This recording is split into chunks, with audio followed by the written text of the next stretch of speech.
क्या मिल्कीपुर में सपा का समीकरण तोड़ पाएगी बीजेपी? कुंदरकी में जीत से उत्साहित बीजेपी ने मिल्कीपुर के लिए बनाया खास प्लान।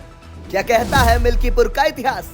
राम नाम का सहारा भारतीय जनता पार्टी की राजनीति का मुख्य एजेंडा रहा है। रथ यात्रा से लेकर राम मंदिर तक भाजपा ने राम का नाम नहीं छोड़ा, लेकिन राम मंदिर बनने के बाद 2024 के लोकसभा चुनाव में भाजपा को तगड़ा झटका जरूर लगा। लोकसभा चुनाव में भाजपा अयोध्या यानी फैजाबाद की लोकसभा सीट हार गई।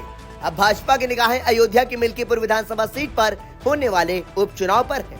मिल्कीपुर विधानसभा सीट पर उपचुनाव का रास्ता अब साफ हो गया है। कहा जा रहा है कि सारे आकलन को फेल करते हुए भारतीय जनता पार्टी ने कुंदरकी विधानसभा का उपचुनाव जीत लिया, जबकि यहाँ का समीकरण भारतीय जनता पार्टी के अनुरूप नहीं था। कुछ ऐसी ही स्थिति मिल्कीपुर विधानसभा सीट की भी है। यहाँ भी समीकरण भारतीय जनता पार्टी के अनुरूप नहीं है। उत्तर प्रदेश उपचुनाव में 7 सीटों पर जीत मिलने के बाद भाजपा का मनोबल मजबूत स्थिति में है। ऐसे में कहा जा रहा है कि भाजपा अपनी इसी रणनीति पर आगे भी काम करती नजर आएगी। वहीं सपा को बटोगे तो कटोगे और एक है तो सेफ है जैसे नारों की काट के लिए नए तरीके खोजने होंगे। ये चुनाव सिर्फ सीट जीतने तक के लिए सीमित नहीं होगा। ये चुनाव भाजपा के साख का चुनाव है और यहाँ पर असली जीत रणनीति की होगी। कब होगा मिल्कीपुर में उपचुनाव? साल 2022 में मिल्कीपुर विधानसभा सीट से विधायक रहे अवधेश प्रसाद ने लोकसभा चुनाव के दौरान 13 जून 2024 को विधायक पद से इस्तीफा दे दिया था। इसके बाद से यह सीट खाली है।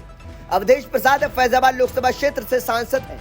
वही भाजपा नेता गोरखनाथ बाबा की याचिका हाईकोर्ट में लंबित होने की वजह से निर्वाचन आयोग ने उत्तर प्रदेश विधानसभा की 9 सीटों के उपचुनाव के साथ मिल्कीपुर के उपचुनाव की घोषणा नहीं की थी। अब हाईकोर्ट ने उस याचिका को खारिज कर दिया है। हाईकोर्ट के अधिवक्ता अशोक कुमार शुक्ल के अनुसार कोर्ट ने पूर्व विधायक की वापसी प्रार्थना पत्र को स्वीकार कर याचिका को खारिज कर दिया है। इसी के साथ मिल्कीपुर की खाली विधानसभा सीट पर उपचुनाव का रास्ता भी साफ हो गया है। नियमों के अनुसार यदि कोई विधानसभा सीट खाली होती है तो 6 महीने के भीतर चुनाव करवाना अनिवार्य होता है। मिल्कीपुर विधानसभा सीट के मामले में 4 दिसंबर को 6 महीने की मियाद पूरी हो रही है। अब लखनऊ हाईकोर्ट के ऑर्डर की कॉपी मिलते ही चुनाव आयोग तारीख तय करेगा। माना जा रहा है कि दिल्ली के विधानसभा चुनाव के साथ उपचुनाव की तारीख की भी घोषणा हो सकती है। क्या कहता है मिल्कीपुर का इतिहास? मिल्कीपुर विधानसभा सीट 1967 में पहली बार वजूद में आई। इसके बाद यहाँ से कांग्रेस, जनसंघ, सीपीआई, भाजपा, बसपा और समाजवादी पार्टी ने जीत हासिल की। सबसे ज्यादा यहाँ से समाजवादी पार्टी ने 4 बार चुनाव जीता है। सपा के अलावा लेफ्ट ने भी यहाँ से 4 बार चुनाव जीतने में कामयाबी हासिल की है। साल 2008 में परिसीमन के बाद मिल्कीपुर विधानसभा सीट एससी के लिए रिजर्व हो गई। वहीं लोकसभा 2024 में अयोध्या यानी फैजाबाद से चुनाव जीतकर चर्चा में आने वाले अवधेश प्रसाद ने 2012 में मिल्कीपुर विधानसभा सीट से समाजवादी पार्टी के टिकट पर चुनाव जीता था। इसके बाद वो 2017 में चुनाव हार गए थे। हालांकि 2022 में उन्होंने दोबारा वापसी करते हुए चुनाव में फिर जीत दर्ज की थी।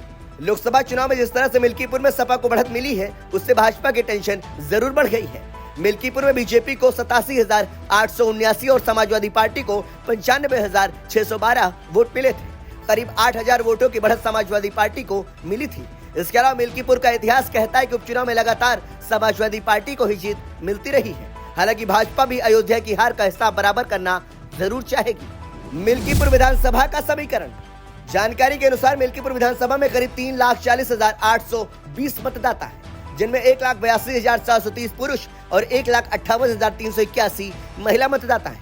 अगर बात जातीय समीकरण की करें तो यहाँ पासी, यादव और ब्राह्मण मतदाता सबसे अहम है।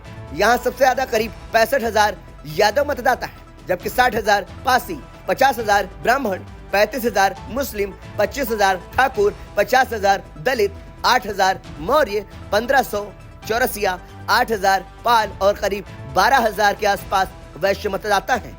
इसके अलावा 30,000 अन्य जातियों के भी मत हैं। जानकारों का मानना है कि समाजवादी पार्टी यहां पर यादव, मुस्लिम और पासी समीकरण के सहारे जीत दर्ज करती है। वहीं बीजेपी सवर्ण, वैश्य और दलित वोटों को अपने साथ लेकर चलती है। साल 2017 में बीजेपी को अन्य जातियों का भी सहयोग मिला, जिसके कारण भाजपा के बाबा गोरखनाथ ने चुनाव जीत लिया था।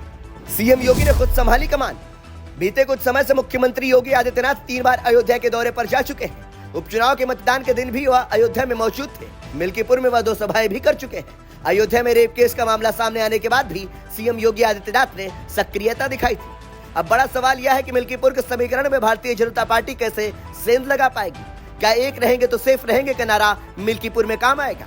क्या कुंदरकी की तरह मिल्कीपुर में भी समीकरण का आकलन बदल जाएगा या अन्य जातियों के वोट के लिए भाजपा को अपने सहयोगी दलों का सहारा लेना पड़ेगा? ये सभी वो सवाल हैं जो सियासी गलियारों में चर्चा का केंद्र बने हुए हैं, लेकिन सभी की निगाहें मिल्कीपुर उपचुनाव के परिणाम पर टिकी हुई हैं।